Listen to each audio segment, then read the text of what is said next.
تو ہمارا جو پیغام ہے نا، ہم وہ روکھے سوکھے لوگ نہیں ہیں. ہمارا جو پیغام ہے وہ یہ ہے کہ گناہگار سے نفرت نہ کرو، گناہ سے نفرت. کوئی سمجھ نہیں ہے بات کی. گناہگار سے نفرت نہ کرو.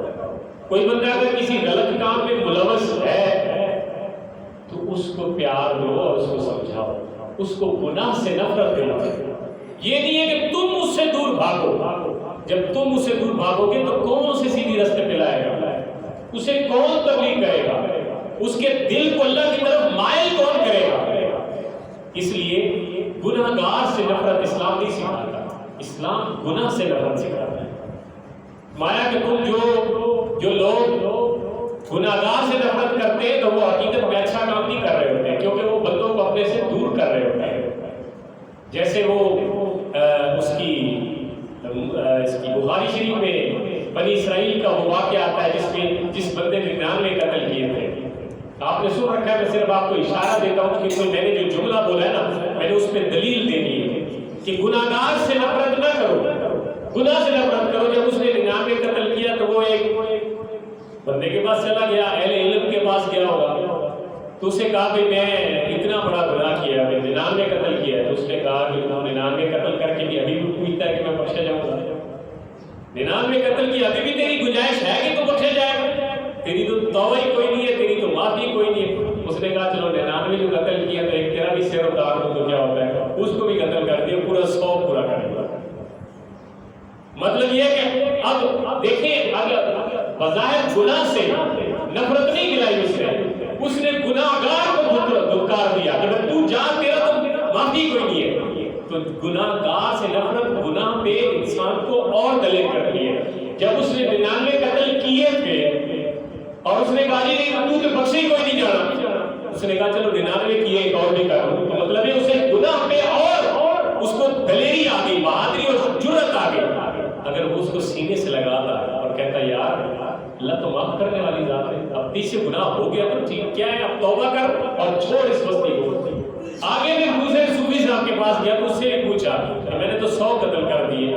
اس نے کہا یار اللہ بخشنے والا ہے، مہربان ہے اللہ تعالیٰ کی ذات، 100 کر دیا تو چلو توبہ کر لے، سچے دل سے معافی مانگ لے، سچے دل سے توبہ کر کے نکل جا تو بس ادھر واپسی کا منہ نہ کرے. جدھر سے آ رہا ہے نا ادھر نہ جائے واپس، کیونکہ ادھر گناہ کسی ہوتے ہیں. اب کسی اور جگہ چلا جائے، کسی نیک لوگوں کے پاس، کسی ولی اللہ کے پاس رہے، کسی اہل اللہ کے پاس رہے، کسی اللہ کے نیک بندے کے پاس چلا جاؤ. اس نے کہا چلو اس نے اچھا راستہ لگا. اس نے کہا ٹھیک ہے میں اپنے گھروں کو چھوڑتا ہوں، اپنی بستی کو چھوڑتا ہوں، کسی اہل علم کی بستی کی طرف جاتا ہوں. تو اب اس کو گناہ سے نفرت دلائی تو اس نے گناہوں والی بستی چھوڑ دی، نیکوں کی بستی کی طرف چلا گیا. درمیان میں موت آ گئی. اللہ تعالیٰ نے دونوں فرشتے بھیج دیے، دونوں نے فرمائش کی زمین کی. جب ایک نے کہا میں لے کے جاؤں گا، دوسرے نے کہا ہم لے کے جائیں گے. تو اللہ تعالیٰ نے جس طرف جا رہا تھا اس زمین پر اللہ نے فرمایا تو سکڑ جا کر کے اس نے ہم توبہ کریں گے. تو سکڑ جا تیرا، تاکہ تیرا فاصلہ کم ہو جائے، کیونکہ یہ اب اچھی نیت کے ساتھ آ رہا تھا. اب یار ذرا اس بات پہ سوچ کہ 100 قتل کر کے بندے نے بھی نیک عمل ہی کوئی نہیں کیا. کوئی نمازیں پڑھی تھی اس نے، کوئی تہجد پڑھی تھی، کوئی زکاتیں، کوئی حج، کچھ بھی نہیں کیا. صرف میرے بھائی میرے بزرگ اس نے صرف نیت کی تھی کہ بھائی بس اب گناہ نہیں کرنا، غلطی نہیں کرنی. صرف یہ نیت کر کے وہ جب نیکوں کی بستی کی طرف چلا تو اللہ کی رحمت جوش میں آگے فرمایا چلو جو ہو گئے ان کو میں اپنا پورا کر دوں گا، میں ان کو انصاف دے دوں گا، میں ان کے ساتھ مہربانی فرما دوں گا. چل تیرے دل میں تو ابھی نرمی آ گئی نا میری طرف آنے کی، چل تجھے بھی میں بخش دیتا ہوں.